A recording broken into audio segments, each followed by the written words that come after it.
اب ہمیں بات کرنی ہے ہندوستان کی سب سے بڑی عدالت نے مقبوضہ کشمیر کی خصوصی حیثیت بحال کرنے کی اپیلوں کو مسترد کیا ہے اور 5 اگست 2019 کا فیصلہ برقرار رکھا ہے۔ سپریم کورٹ آف انڈیا کے چیف جسٹس کی سربراہی میں یہ 5 رکنی بینچ تھا جس نے پہلے سے محفوظ فیصلہ سنایا ہے اور بھارتی سپریم کورٹ نے اس فیصلے میں کہا ہے کہ آرٹیکل 370A عارضی اقدام ہے۔ آرٹیکل 370A کے نفاذ کا فیصلہ قانونی تھا یا آئینی، یہ بات اہم نہیں ہے، بلکہ یہ آرٹیکل جموں کشمیر کی شمولیت کو منجمد نہیں کرتا۔ بھارتی صدر کے پاس آرڈر دینے کے اختیارات ہیں۔ آرٹیکل 370 جو ہے اس پر یہ جو اس کے خاتمے کا کیس تھا، یہ فیصلہ آیا جس نے کافی کشمیریوں کو مایوس کیا ہے۔ بالکل، اور یہی معاملہ جو ہے وہ اس وقت ہمارے ساتھ وزیر اعظم آزاد جموں کشمیر چودھری انوار الحق صاحب موجود ہے۔ بہت شکریہ پرائم منسٹر صاحب آپ کے وقت کا۔ سب سے پہلے دوسرا یہ بتائے گا کہ کل جو بھارتی سپریم کورٹ کا فیصلہ آیا ہے انسانی حقوق کی کھلم کھلا خلاف ورزی، اس غیر آئینی فیصلے کو آپ بحیثیت کشمیری کیسے دیکھتے ہیں؟ گزار ہوں کہ آپ نے مجھے اپنا موقف پیش کرنے کا موقع دیا۔ بھارتی سپریم کورٹ کا یہ فیصلہ کشمیری عوام کی خواہشات کے برعکس ہے۔ اس فیصلے کی پرزور مذمت کرتے ہوئے میں اسے مسترد کرتا ہوں۔ کشمیریوں نے پہلے ہی ہندوستان کی طرف سے 5 اگست 2019 کے غیر قانونی اقدامات کو مسترد کر دیا تھا۔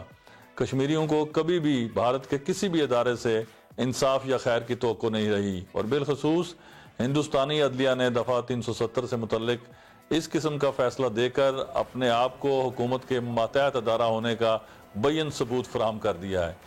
اس فیصلے نے ہندوستانی عدلیہ کی رہی سہی ساکھ کی کلی بھی کھول دی ہے۔ بھارتی سپریم کورٹ نے کشمیریوں اور مسلمانوں کے معاملے میں ہمیشہ انصاف کا خون کیا ہے۔ افضل گرو کا عدالتی قتل ہو یا بابری مسجد کا فیصلہ، یہ اس کے زندہ جاوید ثبوت ہیں۔ فاشسٹ مودی حکومت کھلی ناانصافی پر مبنی عدالتی فیصلوں کی آڑ لے کر کشمیری قوم کو کسی طور بھی ان کے پیدائشی حق خود ارادیت سے محروم نہیں کر سکتی۔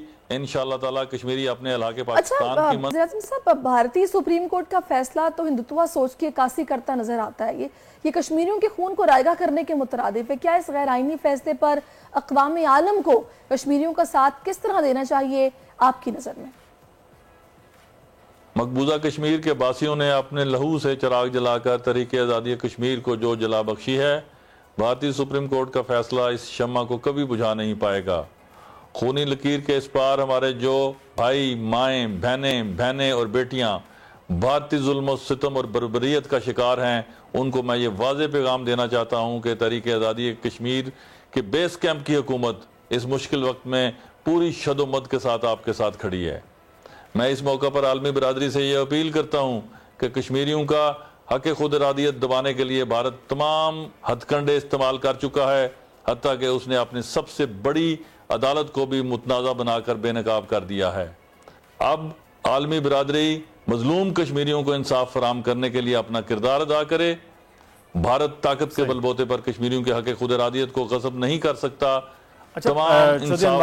آپ سے یہ بھی ہم جاننا چاہیں گے کہ یہ فیصلہ جو ہے غیر آئینی اور کشمیریوں کے حق خود ارادیت پر حملہ، اس فیصلے کو کس پلیٹ فارم پر چیلنج کیا جا سکتا ہے تاکہ کشمیریوں کو ان کا حق بھی مل سکے؟ جہاں تک بھارتی سپریم کورٹ کے اس معتصبانہ فیصلے کو چیلنج کرنے کا تعلق ہے، اس حوالے سے بین الاقوامی قوانین کے ماہرین وہ کشمیری قیادت کے ساتھ وسیع تر مشاورت کے بعد ایک ٹھوس لائحہ عمل آئندہ آنے والے دنوں میں اختیار کیا جائے گا۔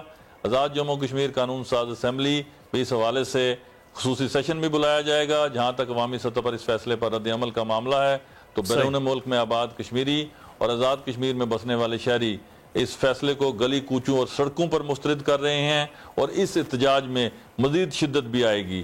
اس کے ساتھ ساتھ اقوام متحدہ سمیت بین الاقوامی پر اس معاملہ کو بالکل صحیح کہا آپ نے چودھری انوار الحق صاحب، بہت شکریہ آپ کا کہ آپ نے اپنا قیمتی وقت ہمیں دیا اور اس فیصلے کے حوالے سے بطور کشمیری آپ نے اپنی رائے سے ہمیں آگاہ کیا ہے۔ سبسکرائب کریں اور بیل دبائیں تاکہ کوئی خبر رہ نہ جائے۔